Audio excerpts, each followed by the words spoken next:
Hi! இத பார்த்தா கண் சிமிட்டவே மாட்டீங்க. அப்ப சாதாரண கட்டடம் இல்லைங்க அது. எதிர்காலத்துல நவீன கால உலக அதிசயம்னே சொல்லுவாங்கங்க. அப்படி என்ன கட்டடம்னு கேட்குறீங்களா?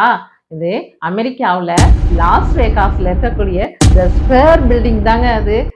இது 2023ல திறக்கப்பட்டதுங்க. இந்த ஸ்பேர் பில்டிங் உலகத்திலேயே மிகப்பெரிய எல்இடி ஸ்க்ரீனால வடிவமைக்கப்பட்டிருக்குங்க.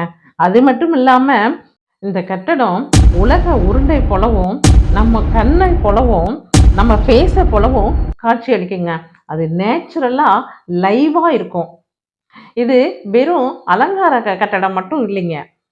இதுல ஏஐ டெக்னாலஜி வெளிப்புறத்துல 360 டிகிரியில உலக உருண்டை போல எல்இடி டிஸ்ப்ளே அமைச்சிருக்காங்க. Advance visual effect, future architecture இந்த 3யும் சேர்த்து நவீன கால உலக அதிசயமா செஞ்சு கொடுத்துருக்காங்க. இத இரவுல பார்க்கும்போது உண்மையா இல்ல சிஜியா, அதாவது கம்ப்யூட்டர் ஜெராக்ஸ்ல பண்ணியிருக்காங்களோ அப்படின்னு தோணுங்க. இந்த மாதிரி தகவல்களை தெரிஞ்சுக்கிறதுக்கு நம்மளோட சேனலை லைக் பண்ணுங்க, ஃபாலோ பண்ணுங்க, சப்ஸ்கிரைப் பண்ணுங்க.